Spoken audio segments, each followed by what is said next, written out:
Again, so glad you're here. So we're so glad you're here at this webinar hosted together with Lincoln Parish. We're part of the OnYourMark team. At OnYourMark Education, we deliver high-impact tutoring. The most important thing is we work with districts like Lincoln Parish and others across the state and around the country to help produce really good outcomes for kids.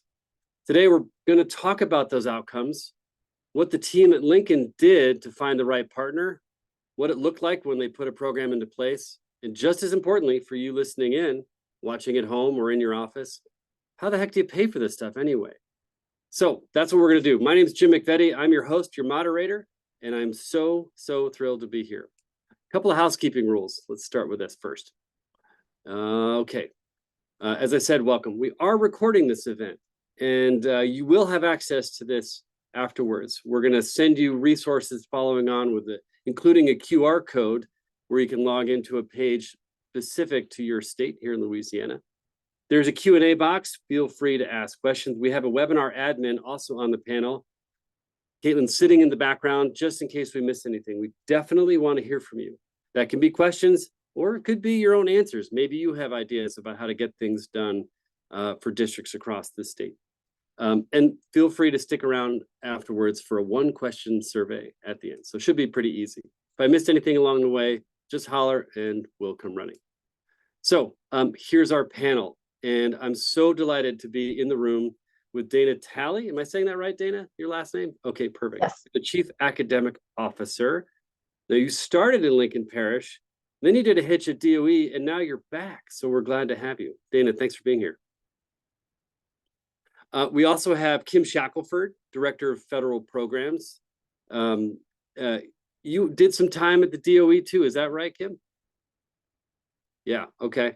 So it seems like everyone should do a hitch at the DOE, or would you thumbs up or thumbs down on that one? I'm not sure how you feel about that. Okay, thumbs up, right on. And Phaedra, the principal at Glenview Elementary. Phaedra, we're so glad you're here. Thanks for joining us. Now, you're similar to Dana in a way that you're both boomerangs. Like you started, then you went away somewhere, and you came back. Phaedra, you were a teacher, right? And now you are a principal. That's correct. Oh, perfect. Okay, terrific. And then we have Mindy Schoblum. Mindy's the founder and CEO of OnYourMark Education. So you are the brainchild behind this program, and you've been a really close working partner with the team at Lincoln Parish. Thanks for being here, Mindy. Okay, so here's our goal for today. We want to provide you actionable insights, things you can actually do and use to boost students' reading achievement. I mean, it's really critical. It's a big, lofty goal. Now, to get there, we're going to talk about organizing a tutoring program that's tailored to your needs. Because, you know, there's a lot of providers out there for sure, and there's a lot of people with really goodwill, but sometimes those providers, it's kind of like all they have is a hammer, so everything looks like a nail. And we can't operate that way, not for each of the kids. We have to meet them where they are. So this is really about giving you insights today that you can use for your program. One of the things that we really want to impress upon folks listening in either today or down the road, if you're watching on demand, is finding those research-based practices, those programs that have demonstrated to have an impact, particularly for struggling students. And then we're going to talk in a somewhat technical way about SB 288. The funding sources are key. It's not like schools are flush with cash right now, and frankly, they never have been. So understanding not only which programs should we employ, but how might we pay for them, that's going to be really important today. So I'm excited to dig in a little bit. I'm going to ask our panelists, quick heads up, we're still good on audio and on video? Okay, right on. I see some nods, so that's good. Dana, I'm going to start with you. We have some demographics here and some data we'll talk about, but you know, you've been with the district a while. Tell us the story of Lincoln Parish. Sure, and I appreciate the opportunity, Jim. So first of all, I want to say, like, Lincoln Parish, and I'm not biased at all, but Lincoln Parish, I think, is the best district in Louisiana, potentially in the country. And I had an opportunity when I worked at the State Department to work with a lot of districts, fabulous folks, but it was really a privilege to come back to Lincoln Parish and be able to implement some of the things that I, had worked with other districts to implement around school improvement in general. So a little bit about our parish. We have 3 communities outside of Ruston. One, Simsboro, has a pre-K-12 school.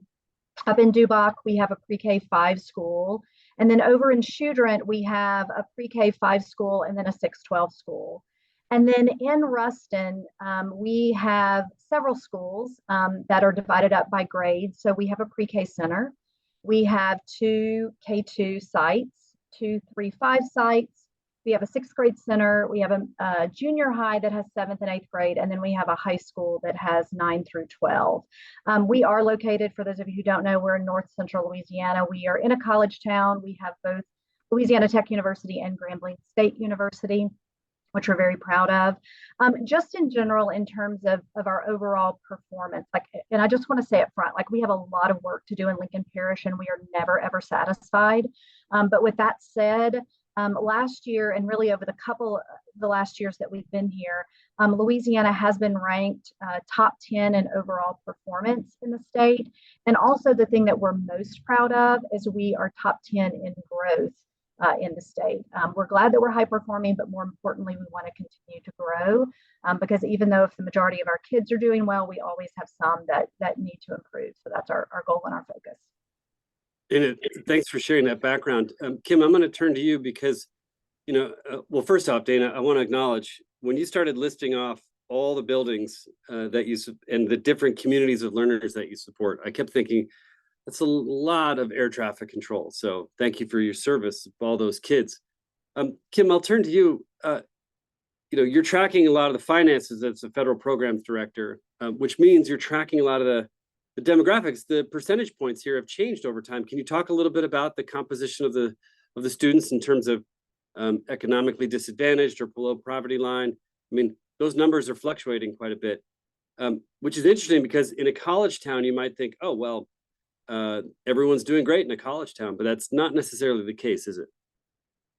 It's not necessarily the case. And we've all had learning loss due to the pandemic.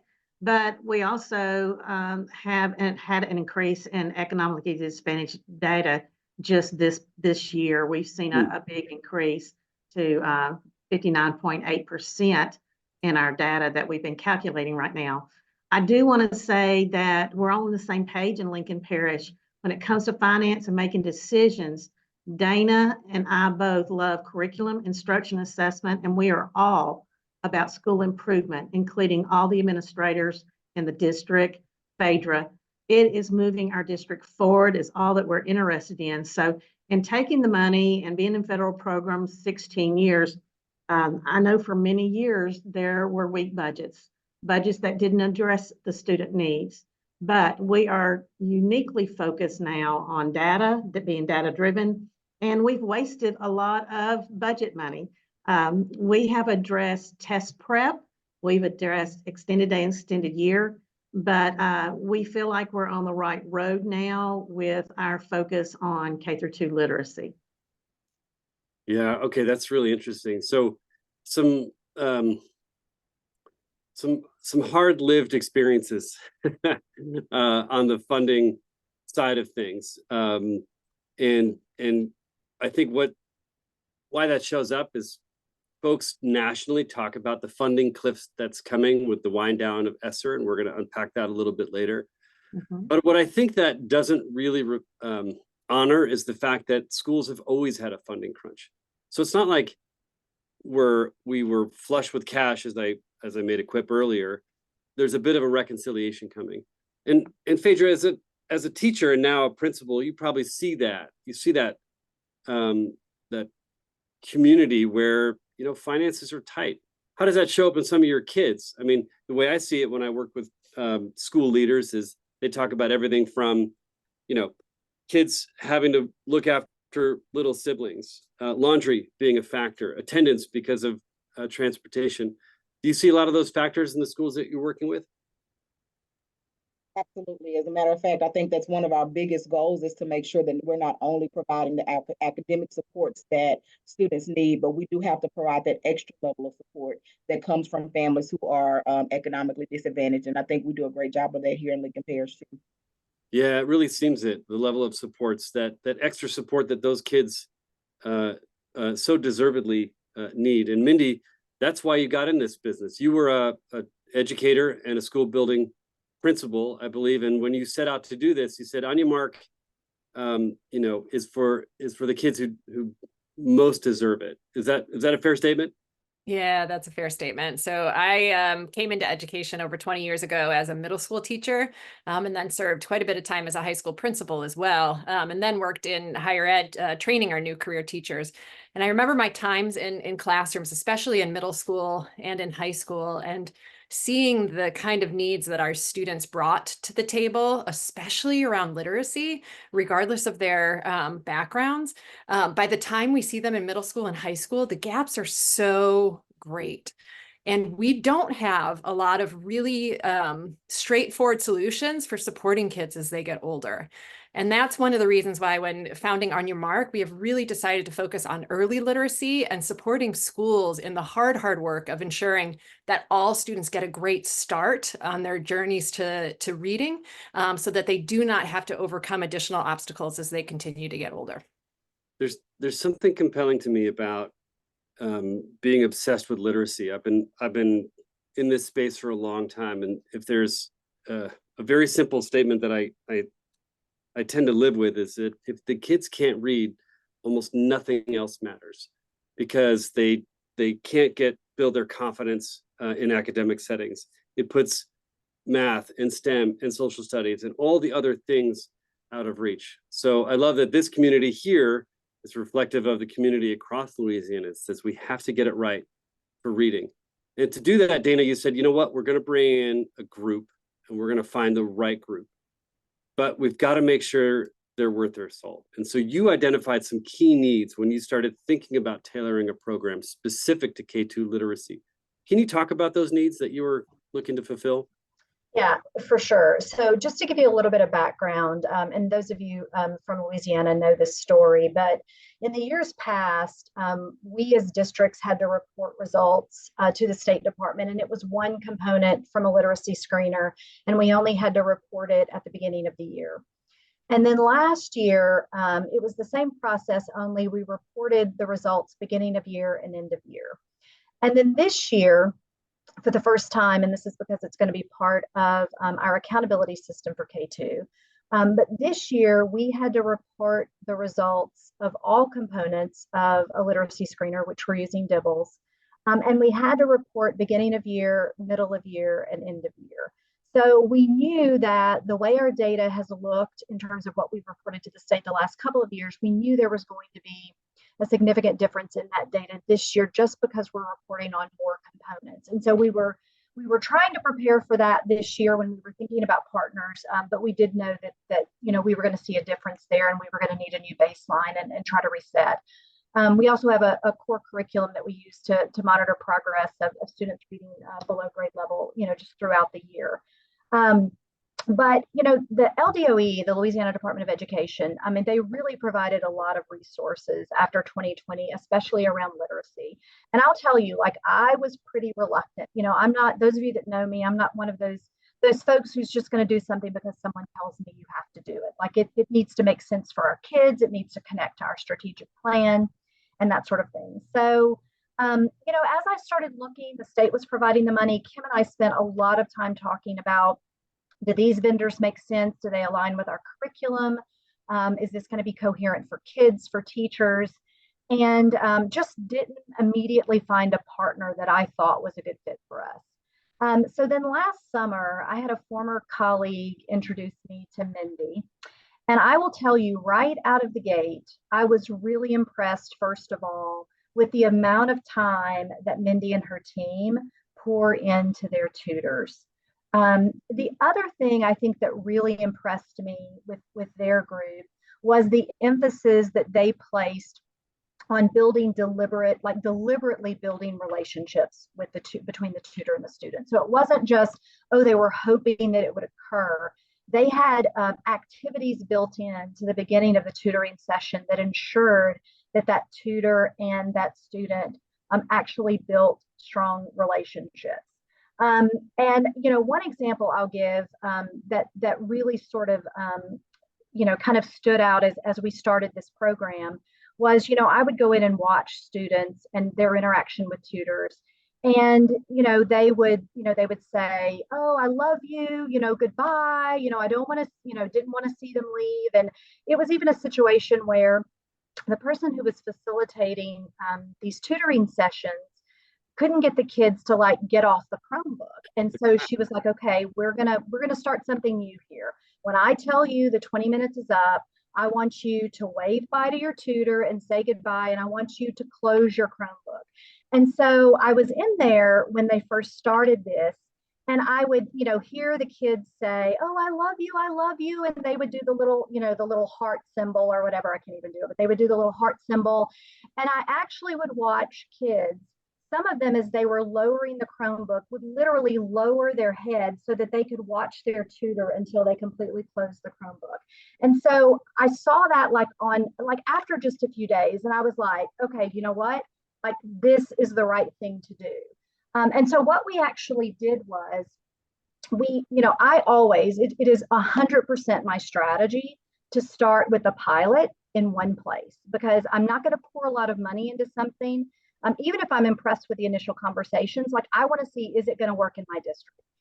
So what we decided was, let's pick a school. We picked one of our larger K-2 schools, Hillcrest.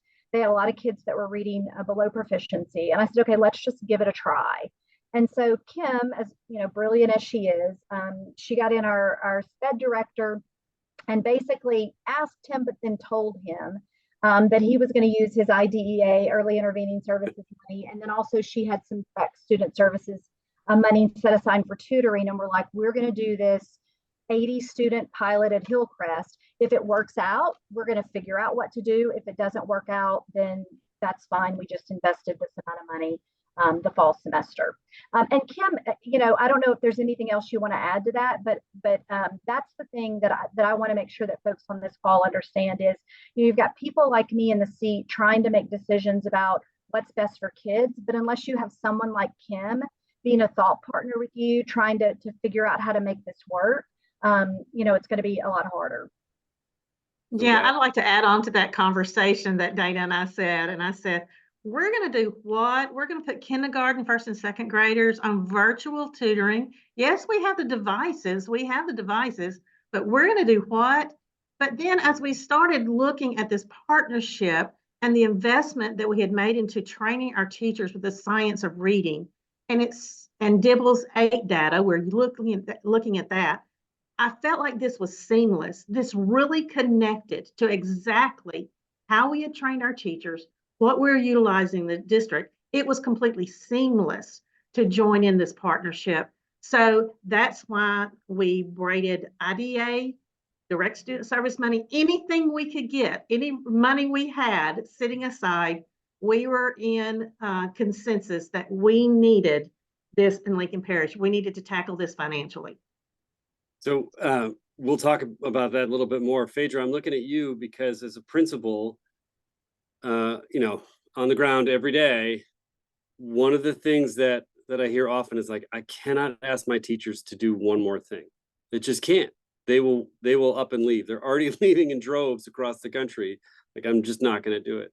So when you think about your own pitch to teachers about virtual tutoring, I'm not sure if you were a part of that, but I don't know, is it, maybe not now, but maybe at some point in this session, I'd love to hear about, teachers might have had the same response that Kim did. You're going to do what?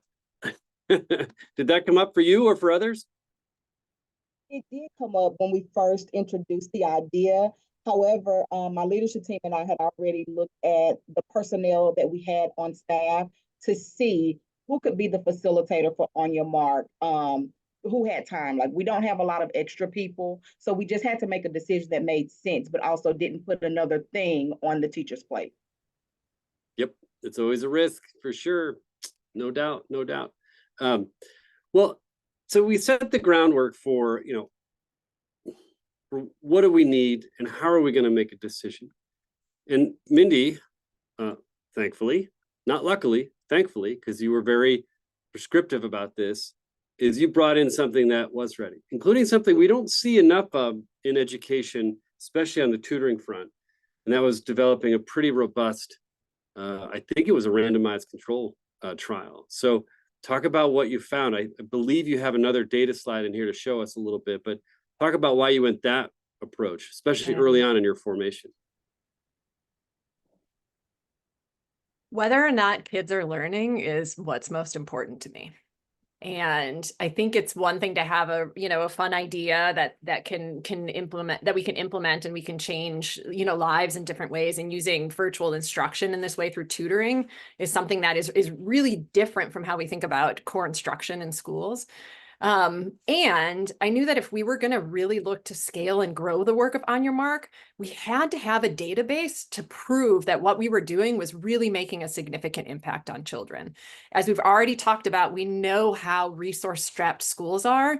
And I think there can be lots of smoke and mirrors in the selling to school spaces that clouds our ability to be able to make good decisions around what we're purchasing for schools. And I think for me, I didn't want to be out leading an organization that was looking to make an impact across this country and in Louisiana in particular, unless I knew and I could go into conversations with Dana and Phaedra and Kim and say, we have a research base, we know that this works.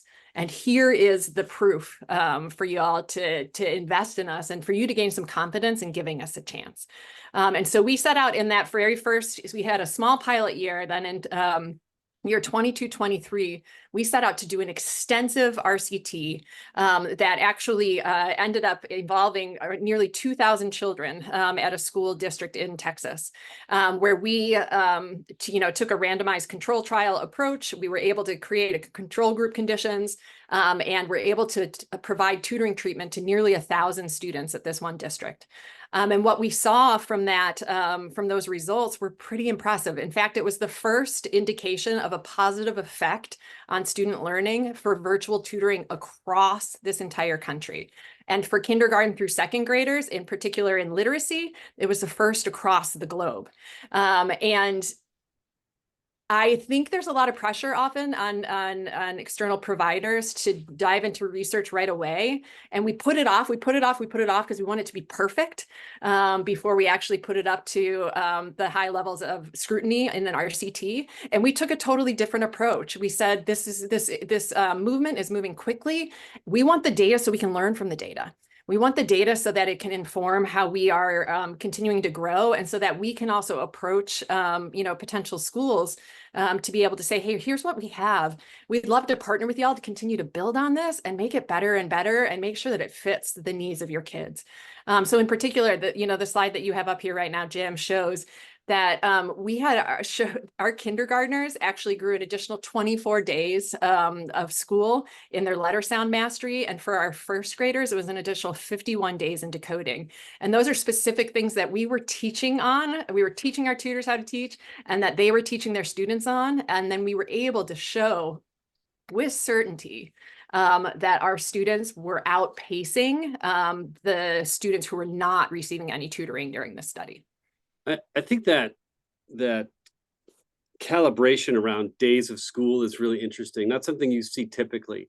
Of course, we have a lot of benchmark data, and we'll get into some of that. But just this idea of, Phaedra, what if you said to your teachers, look, I can give that kiddo and that kiddo and that kiddo another 10, 20, 30 days worth of instruction. How's that sound? That sounds different to me than saying, oh, here's another 30 days of work that you have to put in for that kid. I see you nodding, so I feel like I'm onto something there.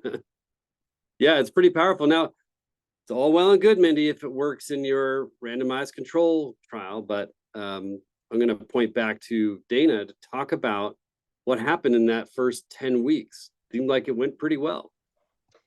Yeah, I will tell you, not just, you see the data here, and Minnie can speak to this in a minute, but what I was seeing as we went through the 10 weeks, as I mentioned earlier, I saw that, the kids really connected with their tutors. They looked forward to going and to On Your Mark when it was time. They didn't want to get off the computer when they were forced to. But I think what was most important that I saw, and look, I agree with the data, giving kids 24 more days or 52 more days or ever how many more days of instruction is fabulous.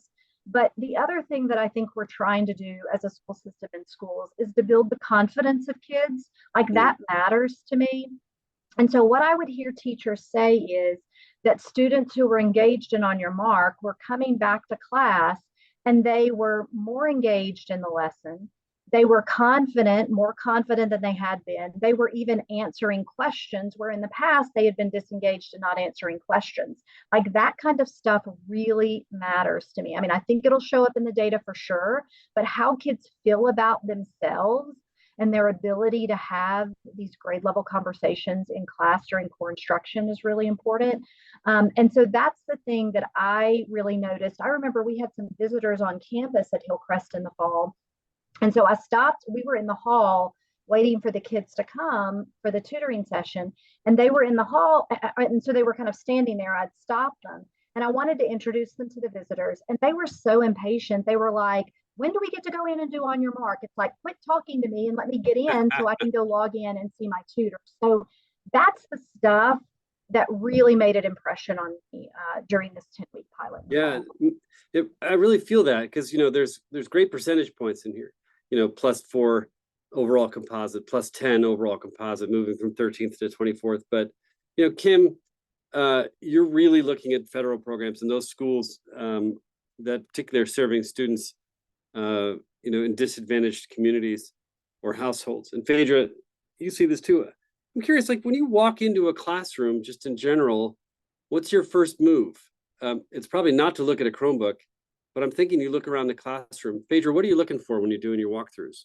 Just in general, in general, I always want to look for high levels of student engagement, and not just for our highest performing students, but for all students. We want to make sure that we're reaching every student in the classroom. So it doesn't matter the content area. That's one of the things that I always want to look for first. Right? You're looking for a little bit of messy, a little bit of noise, absolutely, and a whole lot of engagement. And I kind of felt that you would say that because I wanted to bring that back to what Dana was saying. Like, if you get this right, there's such a cascade effect. If a kiddo can read just a little bit better to start with, just in that immediate zone, there's this higher degree of confidence. And it gets that classroom looking like the one that Phaedra's looking for. I find that to be so fascinating and such an incredible outcome from this virtual tutoring thing. Thinking back to what Kim said, like, you're going to do what?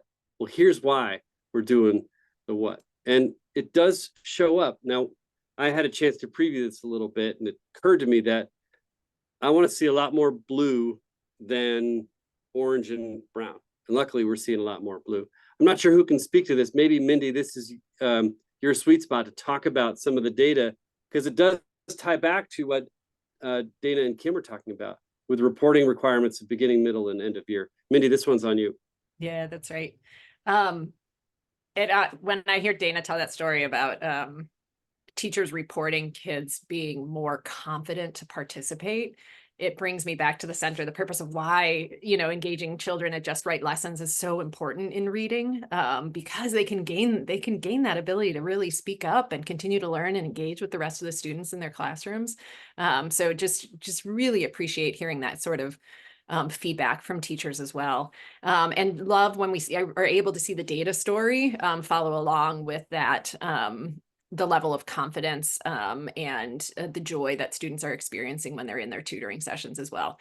And so what we saw for Hillcrest Elementary, which was the school that we worked with for the 10 weeks in the fall, and then we also continued to work in the spring, we saw them grow from the beginning of year to the end of year. So the brown to the blue across all of the DIBELS reported areas that you see here. So these are the specific skills in letter names, phonemic awareness, letter sounds, decoding, and word reading. And because they had such great growth in these skills, we see a composite bump. So overall, as readers, we are seeing our students growing and, going above what is expected of their growth for that school year. And that's what gets us really excited when we're looking at the academic outcomes for our kids. It's also one of the reasons then that you went from that 10-week program to start expanding. This data looks at a 6-week time frame, in part because the state, I believe, moved up the testing schedule just a little bit. So you didn't get another 10-week iteration here, and yet you still had good outcomes. I don't know who wants to speak to this one, but I see a lot of blue, and that's a good thing. Yeah, Jim, I'd like to speak to this because, our whole goal in the fall was like, okay, like we can pull together money to get a 10-week pilot for 80 students. Like we can find that money somewhere, in Kim's couch in her office or something. But the idea was going to be, if the results were what we thought they were going to be based on our conversations with Mindy, like we were going to find a way to expand this. And I'll tell you, when we rolled this out in the fall, I did have some other principals saying like, okay, like you're doing this at Hillcrest, like what about my school? But again, we wanted to be confident before we disrupted any other campus, because I will say, doing this in the middle of the year, there was a little bit of disruption because everybody had their master schedule already set. So I was asking principals to interrupt that, and I needed to be confident that I was asking them to do something that was going to be worth their while in terms of student outcomes. And so we saw the results, not only just what Mindy shared with you, but what I talked about earlier with just kids being confident, asking questions, engaging, the connections between the kids and their tutors. And so I was sold. And so what I basically did is I called the State Department and I said, I need some money. I need to expand this, and I've actually got some surrounding districts that need some money to expand this. And I'll tell you, the State Department came through. They actually came and made some site visits up to Hillcrest, and they were like, okay, we're gonna help you make this happen. So what we ended up doing then was moving from just Hillcrest to all of our campuses that had K-2 students. And so our principals were just rock stars in working with Mindy and her team to find a way to fit it into the master schedule. And I'll say too, it wasn't just about the outcomes for kids that made me want to continue with this relationship with Mindy and her team. They worked with us. We had some bumps along the way. We had some bumps in terms of access to Dibbles and the resources and that sort of thing, just because of something our state was doing with a partnership with Dibbles as well. And even with the scheduling that ended up being challenging in some places, like Mindy's team was there every step of the way. They came, boots on the ground at the beginning to make sure they were face to face with all of my schools and met with teachers. And then along the way, they worked with myself, Michelle Thrower, who is our K-2 facilitator, who I think is on now, just to solve problems. Like they were just as committed to seeing outcomes for our students as we were, and they were just going to make it happen. And that's the kind of district we are. We're just going to make it happen. And so it was a partnership that we were very pleased to continue. And so now all of our campuses, like you said, it's 6 weeks of the data we're showing here, but we were able to, to finish out the 10 weeks. Actually, I don't know if we're at the end of that, Mindy, or I don't even know where we are on a timeline. I've been out of town for 2 weeks. So, but anyway, just very, very pleased to the point that we knew we needed to extend it, and we knew we needed the Department of Education to help fund that. Yeah, and good on the state for making it happen. We're going to talk about that a little bit. The question did come in from the audience. Was this the first high impact virtual tutoring program that you adopted? Are there others? I mean, there's a lot of options out there. I'm curious where this lands. Yeah, so in Lincoln Parish, we actually were using Zern. We were part of an Accelerate grant where we were using Zern in K-8 for math, the Zern digital lessons. And we started that a couple of years ago. It was literacy that we had sort of put on hold because I hadn't found the right partner. So yes, this is the first high dosage tutoring that we are high impact tutoring partnership that we developed in our district for K-2. And Kim, this doesn't preclude you necessarily from as a school district finding high dosage opportunities for math for upper middle and high school if you need to, but there is something pure and good and whole about really focusing on that K-2 segment, because if we get that right, everything else becomes a little bit easier. Absolutely. I feel like we had done everything, but we had not addressed our K-2 needs and literacy needs, and this gave us the opportunity to do that. It also, linking back to Phaedra and her site and the 5 sites, I could not fund more staff this year. But when I walked into those pilot rooms and to see the rooms and it in action, I felt like on the screen, I had staffed 7 to 10 more teachers at Hillcrest. I had staffed teach literacy professionals at Glenview and Shudron Elementary. I think that was so important to our district. Our teachers are tired. They're teaching all day long. It's just seamless for the On Your Mark tutors to step in and just continue that process. Again, it goes back to that word seamless, but it really addressed a staffing problem that I could not have staffed all of this tutoring in a face-to-face tutoring program. So this expansion with On Your Mark really worked because we didn't have a staffing problem. Yeah, that's really interesting. That whole idea of building capacity is such a powerful sentiment, especially for teachers who, I can't think of another profession where from the moment they, step off the bus or step out of their car in the parking lot to the moment they get back in, they are on, because every kid is watching every teacher, no matter where they are, to and from the cafeteria, the restroom, their car. It's exhausting. So more power to teachers everywhere. And if we can give them a little more power, a little more wattage in the form of added capacity, seems like a really powerful move. But for all that power, got to pay for it. Kim, how do we pay for this stuff? Hey, Jim, like, before you let Kim speak to that, please. Phaedra, is there anything else that you would add in terms of, once, On Your Mark came to Glenview and sort of what you saw? I mean, I told you what I saw, but what are some things that you would add to that? Yeah, it's a great push, Dana. Thank you for that. And I'll tell you, I saw some of the same things here at Glenview. The unintended benefits from On Your Mark were really powerful. Just thinking about the story that you told about the child that didn't want to close the Chromebook. We had several instances of students who had come to our school that would not talk, and to see them engaged, actively engaged with their tutors. If you've ever talked to me, I'm really, really a big proponent of building relationships. And that is something that our students have actually benefited from. We knew from the beginning that On Your Mark wouldn't hurt them. We knew that if somebody else is given an extra layer of support in literacy, it would not hurt at all. But we saw so many other unintended benefits for our kids that we're excited about even moving forward again. Yeah, and as a school principal, you can't operate on the principle of, as a principal, operating on a principle of do no harm. You have to do nothing but good, improve. It really is about moving it forward. So I appreciate that perspective. And I'm so glad that you're seeing the things play out in real time that Kim and Dana had been hoping would happen. So that's very powerful stuff. Thank you for that. And Dana, thanks for bringing Phaedra back into that. That was a really powerful moment. Kim, there's dollars at stake here. How did you come to this idea of developing a strategic plan? I mean, this idea of finding a way to fund for it. You mentioned you kind of took ownership of the fact that as a district, some money got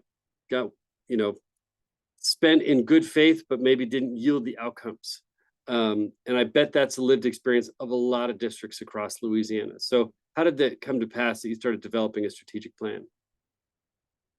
Well, we're looking for that growth in Lincoln Parish, and we had done our reasoning of doing extended day tutoring for test prep or an ACT boot camp for our high school students.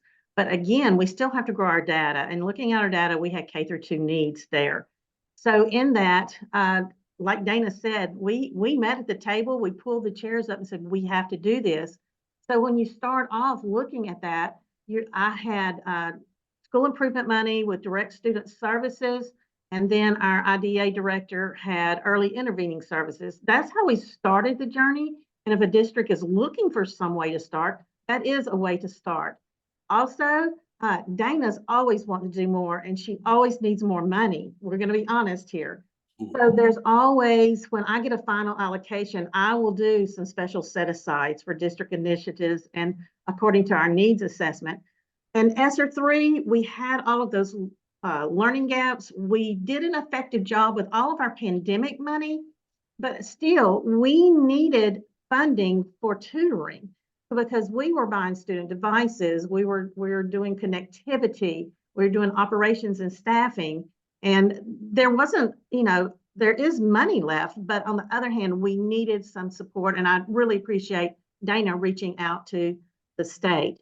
So that's kind of where we kind of started with that. Even when we got the state real literacy grant, I felt like at first, I didn't want to do that 2 years ago.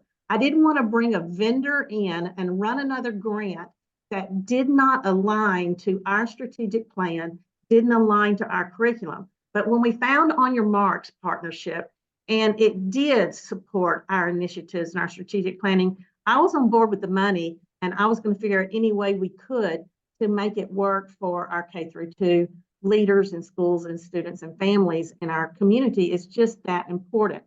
So in doing that, the state grant, I even still had a district set aside because Dana went over budget. We had some one-to-one tutoring at some schools. All right, Kim. We still use that district set aside money from Title I for instructional programs to really expand it to all 5 schools successfully with the number of seats that we needed. But, you know, we're looking at, there's legislation right now with Senate Bill 288 in Louisiana. It has gone through the Senate. It's gone to the Senate Appropriations Committee. So we are tracking that Senate bill. And that Senate bill states that districts across Louisiana are going to be responsible for that high dosage tutoring. And so I'm going to skip to a couple of slides here so that folks watching from their offices either now or in the on-demand view, there's a couple of things to pay attention to. So you mentioned the Senate bill, it's pending passage, and it does amend an existing law requiring academic support for eligible students. Is high dosage tutoring named in this specifically then? Is that what we're talking about? Because it feels like it talks about requirements. I mean, help us understand this 288 phenomenon. Do you want me to take that, or Bendy or Yeah, Dana? it's all you. I can take Yeah, it. Okay, I feel it's like all on I've me. already, listen, So- I know so just enough to sound vaguely Yeah. interested to my mother. That's it. You're the expert. Go for it. Okay, with this Senate bill, it does tell us in Louisiana, we have to do high dosage tutoring for K-12 students. It's going to be that district decision of what our needs are. We know that it's gone to the Senate Appropriations Committee. We know that in that bill, it totally describes that the highest dosage needs to be 4-to-1 ratio. But with OnYourMark, we've got a 1-to-2 ratio going on the pilot and seen such success with that. We would like to keep that going in our district. Also, we've got to have at least 10 weeks. We've done that with each semester in the pilot, and we feel like we definitely can sustain that. And then 3 to 5 sessions a week. We've got 4 sessions with our tutors working on professional development on that 1 session a week, that 5th day. So we're doing that 4 sessions. So we feel like with OnYourMark is meeting all of the descriptors in that House Bill 288. What we're waiting on now is the Appropriations Committee. We know that it's a block grant of about $31 million in Louisiana. We're waiting to see how that plays out with our minimum foundation formula that filters back through to the LEA, to our finance department. But, you know, even with the House bill, we're going to be so thankful for that. Is it really going to meet all of our needs with our K-2 students, with the descriptors in there when it's calculated for Lincoln Parish? How many eligible students? How much per dollar? How many students we're going to get? So that's going to be discussions we do have to have, and we're going to probably still have to come up with additional Title I money and early intervening services money to meet the gaps of really all our needs if we don't get it with the appropriations from the state legislature from that 31 million that now we have to share with all the other LEAs. Interesting. So a couple things that I'm hearing. Well, first off, what would you have the listeners do? Who would they call? Who are you calling to say, hey, where's my money? Hey, where's my money? Because Phaedra and Dana are calling you, Kim, saying, hey, I need more money. But who are you calling? Well, one of the things, I'm talking to my national senator saying we need more money. And I think that's important from the US level. But Dana has so many connections to the State Department. We can reach out. I know that they are in debriefings with the legislative offices, but I always talk to the federal programs, grantee relations and support from our State Department. Burnell Cook is our state director when it comes to federal support. And I tell him, this is what we're doing with our money. This is why we're doing it. This is evidence-based. This is what I'm putting in my budgets. This is the set-asides. He's never not approved anything that we've written into our budget because it's aligned to our strategic plan and needs assessment. So I do appreciate the department for approving things that when we set that money aside for this specific reason that it's approved and we can move forward. There's some really actionable insight. Phaedra, they say at most a ratio of 1 to 4. And are you seeing in your classrooms a 1 to 2 ratio, 1 tutor to 2 students? Yes, that's usually what we see. We see 1 tutor to 2 students, but there's still some instances, especially with our first graders, where there's still the 1-to-1 ratio. And now, as a layperson, not as a teacher, but as an education enthusiast, my mind goes to, it's got to be 1-to-1. Why wouldn't that be better? But I think there's some emerging body of research, and Mindy, you can correct me if I'm wrong because you're tracking this, that there's a lot of power in the 1 to 2 ratio. Why would that be, Mindy? We know that kids also learn from each other. Oh, right. There's great value in the way that they engage with one another along with their tutor as well. And for us one of the things that we were really interested in learning and came about in our original RCT is what is the difference between 1-to-1 and 1-to-2 tutoring. And we actually have been doing some work this year in particular to train our tutors on how to engage multiple students in a virtual classroom at the same time, to make sure that you are valuing both voices, to make sure you are sharing time equitably, so that both of the children in the room have time to be able to really demonstrate their learning and to carry that cognitive load to ensure that it's really equitable and everybody's getting exactly what they need and they enjoy being with each other. One quick story too that I have from being in Lincoln Parish as well was the students were coming in, lining up, getting ready to meet their tutors. And there were 2 students who were in the same virtual classroom and shared the same tutor.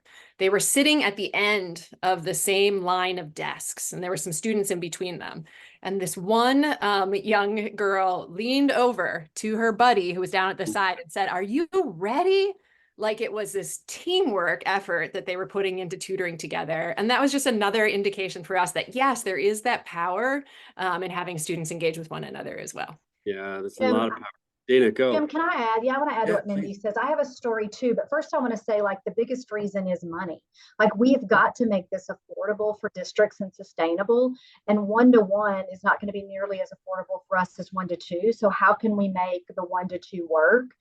And I think Mindy and them are being very proactive around that. But one of the first few days at Hillcrest, there was a kid who, was sitting at his desk with his tutor, and the other kid who was his partner was in the back of the room. And so the kid looks up at me and he's like, "Can I go and help my partner?"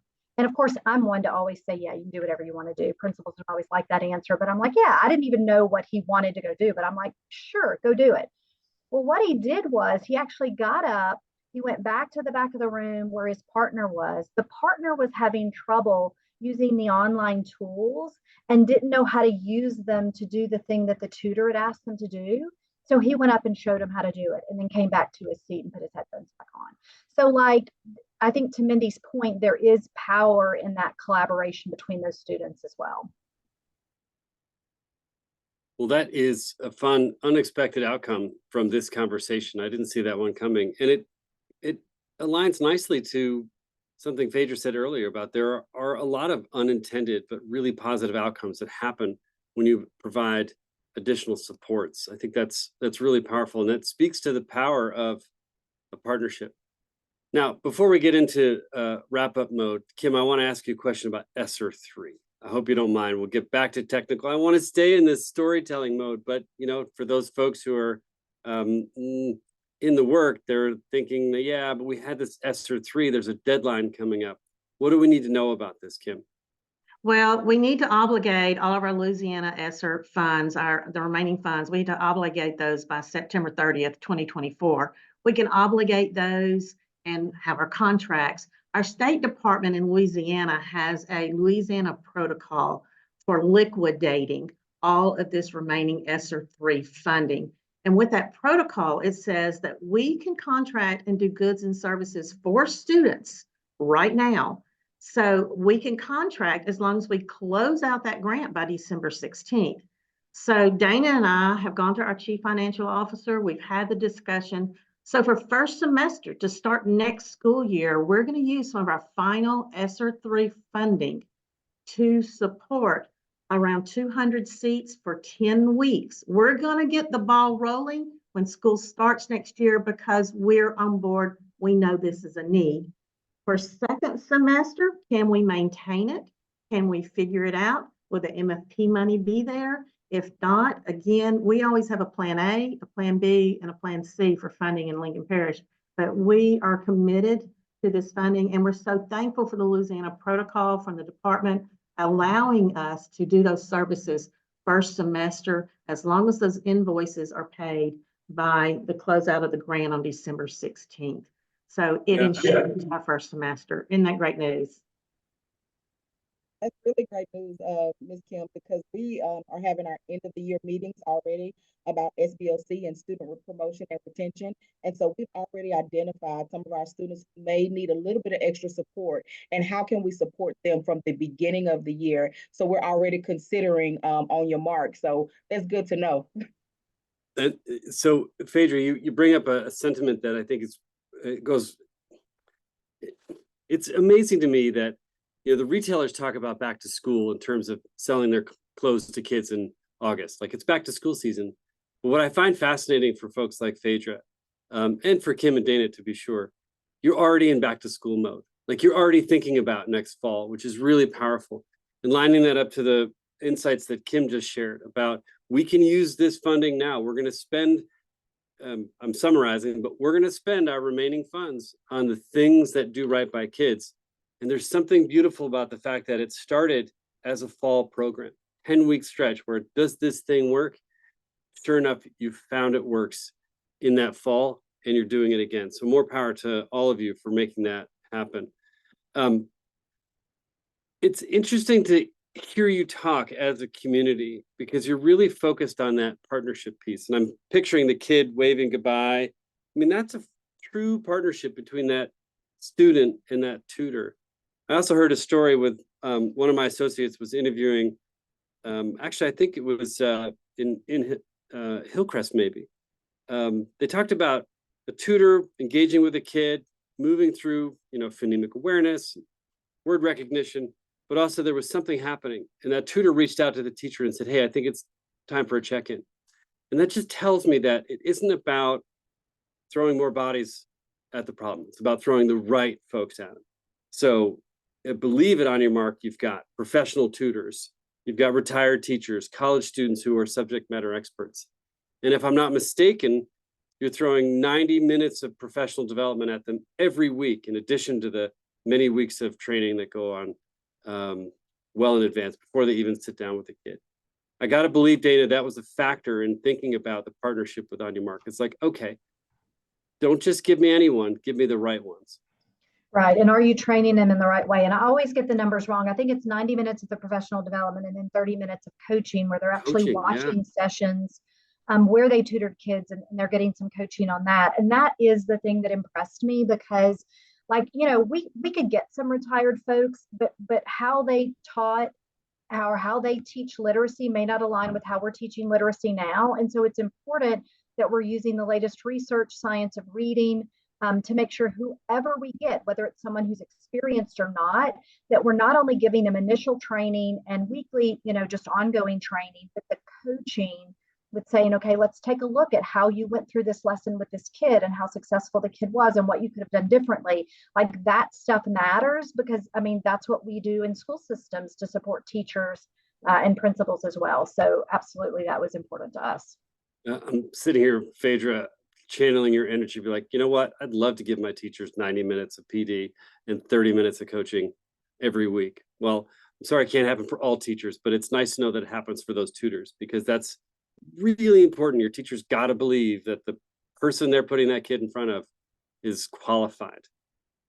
Absolutely, because we don't want the students to leave out of that classroom to go to their On Your Mark session, and then the teacher has to reteach because the tutor has done something that is completely different. So this has definitely been a win-win for both our students and our teachers because they are getting that extra level of support. We know that the day is already jam-packed, but we're not getting any more minutes in the day. So how can we maximize the impact during the school day? And this definitely has helped for both our students and teachers.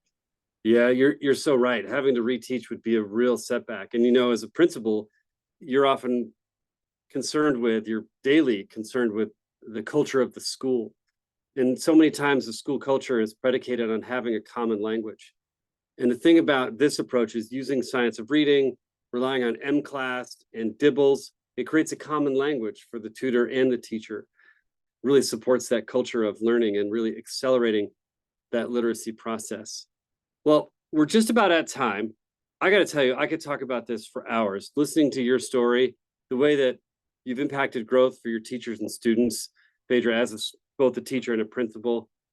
Kim, the way you have been able to set aside money, whether it's through formal channels at a federal level, or apparently stuffing it in your couch cushions so that Dana can't find it whenever she wants.